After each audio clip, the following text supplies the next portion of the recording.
প্রাকৃতিক সৌন্দর্যের এক অপার লীলাভূমি সিলেট। দুটি পাতা একটি কুড়ির দেশ ভরা বর্ষায় যদি আপনি ভ্রমণ করেন তাহলে সিলেটের আসল সৌন্দর্য উপভোগ করতে পারবেন। একদিনের ভ্রমণে আপনারা চাইলে কিন্তু সিলেটের সবচেয়ে জনপ্রিয় পর্যটন কেন্দ্র জাফলংয়ের মায়াবী ঝর্ণা, লালাখাল, আগুন পাহাড় এবং সবচেয়ে বড় বড় পাথরের খনি রাংপানি ভ্রমণ করতে পারবেন। ঈদে কিংবা পুজোর ছুটিতে যে কোনো ছুটির দিনে সিলেট ভ্রমণে কিভাবে সবচেয়ে কম খরচে এবং বাজেটের মধ্যে ভ্রমণ করবেন, গ্রুপ ট্যুর কিংবা একজন হলেও আপনারা কিভাবে সিলেট সহজে ভ্রমণ করতে পারেন তার সম্পূর্ণ ভ্রমণ গাইডলাইন আজকের এই ভিডিওতে আপনাদের কাছে তুলে ধরার চেষ্টা করব।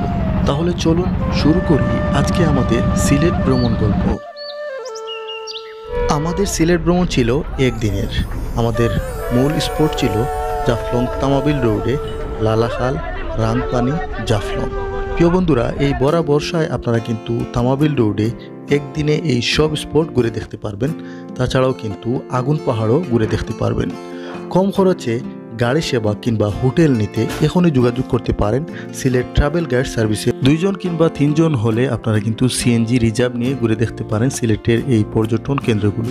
আর আপনাদের গ্রুপ মেম্বার যদি 5 জন থেকে 11 জন কিংবা 14 জন হয়ে থাকে সেক্ষেত্রে কিন্তু আপনারা কম খরচে লেগুনা নিয়ে সিলেটের পর্যটন কেন্দ্রগুলো ঘুরে দেখতে পারেন। স্কুল, কলেজ কিংবা বড় ধরনের অফিসিয়াল ট্যুর হলে কিন্তু আপনারা সিলেট ট্রাভেল গাইড সার্ভিস থেকে বাস সেবা নিয়েও কিন্তু সিলেটের পর্যটন কেন্দ্রগুলো নিরাপদে ঘুরে দেখতে পারেন। স্ক্রিনে নাম্বার দেওয়া থাকলেও আপনারা আপনাদের পছন্দের গাড়ি সেবাটি বুকিং করে নিতে পারেন। এছাড়াও আপনারা যদি চান যে লোকালি সিলেটের পর্যটন কেন্দ্রগুলো ঘুরে দেখতে, তাহলে শুধুমাত্র জাফলং আপনারা কিন্তু লোকালি ঘুরে দেখতে পারবেন। কদমতলী বাস টার্মিনাল থেকে বাস পাওয়া যায় জাফলং যাওয়ার জন্য। আমরা চলে এসেছি সিলেটে আমাদের প্রথম গন্তব্য লালাখালে। এখান থেকে বোট রিজার্ভ নিতে হবে। এখানে বোট রিজার্ভ 1650 টাকা।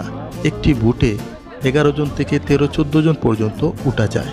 আমরা 3টি বোট নিলাম যেহেতু আমাদের গ্রুপ মেম্বার প্রায় 40 জন।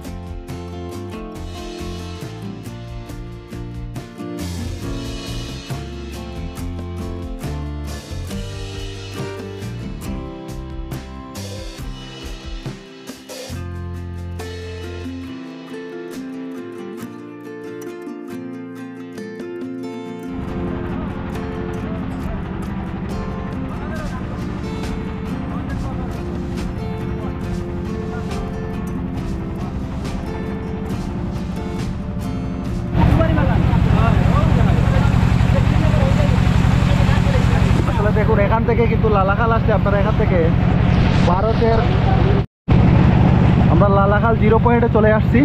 আর এখান থেকে একেবারে ভারতের যে মেঘালয় রাজ্য আছে, মেঘালয় রাজ্যের যে সৌন্দর্য আছে একেবারে স্পষ্ট দেখা যাচ্ছে। ওই যে দেখতে পাচ্ছেন এই সাইডে সবগুলো হচ্ছে মেঘালয়ের পাহাড়গুলো কিন্তু। আর এই যে নদী, এই নদীটা কিন্তু হচ্ছে ওই দিক থেকে আসছে পিয়াইন নদী আর এদিকে আসছে শাড়ি নদী। দুটা নদী আসলে একসাথে মিলিত হয়েছে। আর এটা হচ্ছে লালাখাল 0 পয়েন্ট। যেহেতু বর্ষাকাল শুরু হয়ে গেছে যার কারণে অনেক পানি আপনারা দেখতে পাচ্ছেন। আর যারা টুরিস্ট আছে সবাই কিন্তু এইদিকে, এই যে আমরা এখন এদিকে সাইড হব।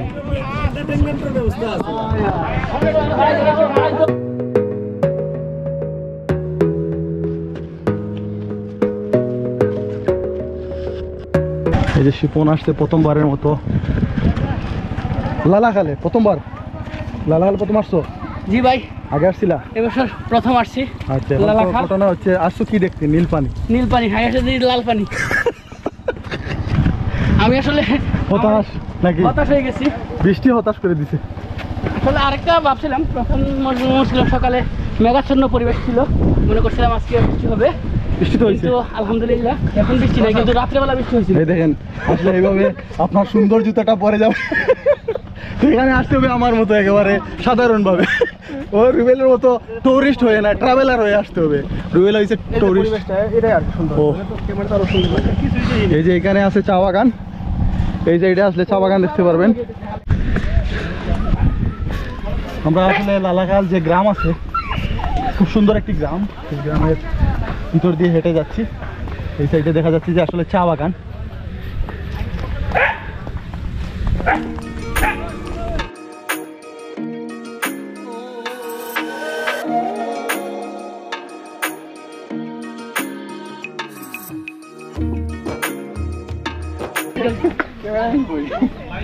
সালাদুল কেমন লাগলো তোমার এই জায়গায় এসে? আসলে খুব সুন্দর লাগতেছে, ভালোই লাগতেছে।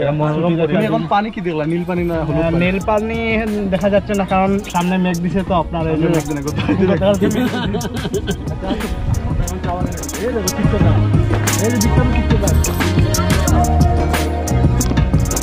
ভাই আপনারা কোন বাই থেকে আইছেন ভাই? কোন বাই যাইতা? সবাই যাইতা না সবাই যাইতা? যাইতাম কি ভাই যাইতাম। ও, এই যে অমল বোস আমাদের সঙ্গে আছে।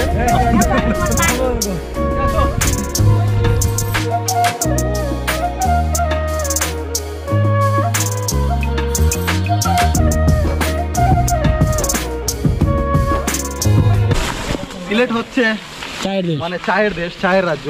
আপনি সিলেটের যে জায়গায় যাবেন সেখানে কিন্তু আসলে চা বাগান থাকবেন, এবং চা বাগানের মুগ্ধতা, মানে চা বাগানের সৌন্দর্যে আপনি মুগ্ধ হতে বাধ্য। এই যে শিপন, আসলে হবিগঞ্জের ছেলে। কি অবস্থা তোমার, কেমন লাগলো এখানে এসে? ভালো লাগছে, যেহেতু আমরাও চায়ের দেশের মানুষ। আমাদের হবিগঞ্জের মাধবপুরের সাতচুরি বাগানে আরও এর চেয়ে বড় বড় বিশাল বিশাল চা বাগান আছে। আপনারা যারা এই ভিডিওটি দেখবেন সবাইকে আমাদের হবিগঞ্জে ওরে বাবা। সুমন ভাইয়ের সেই এলাকাতে। বিখ্যাত হবিগঞ্জ চোনারঘাট মাধবপুরে ইনশাল্লাহ ইনশাল্লাহ দাওয়াত আমিও রইলো যাবো। এই যে শিপন দাওয়াত দিয়ে দিচ্ছে, সবার আগে আমি যাবো, আপনাদেরকেও দেখাবো। এবং মানে শিপনের এলাকা এবং মানে বেস্টার সুমন ভাইয়ের এলাকা ইনশাল্লাহ খুব শীঘ্রই আপনারা আমাদের চ্যানেলের মাধ্যমে দেখতে পারবেন। বিশাল সুন্দর, আর এই গ্রামটা আসলে চমৎকার সুন্দর, আপনারা দেখতে পাচ্ছেন। ভিউটাই তৈরি আপনি পাহাড় চমৎকার সুন্দর আসলে এই যে গ্রামটা আপনি দেখতে পাচ্ছেন। গ্রামে যে গরু ঘাস খাচ্ছে, এইদিকে পাহাড়, তারপরে এই পাশে হচ্ছে চা বাগান, সব কিছু মিলিয়ে এই সাইডের দৃশ্যগুলো আসলে অসাধারণ। খুব সুন্দর একটি চা বাগান। এবং আপনারা কিন্তু আসলে, লালাখাল আসলে কিন্তু এই ওরা বর্ষায় আপনি কিন্তু এই সুন্দর চা বাগানের দৃশ্যগুলো উপভোগ করতে পারবেন।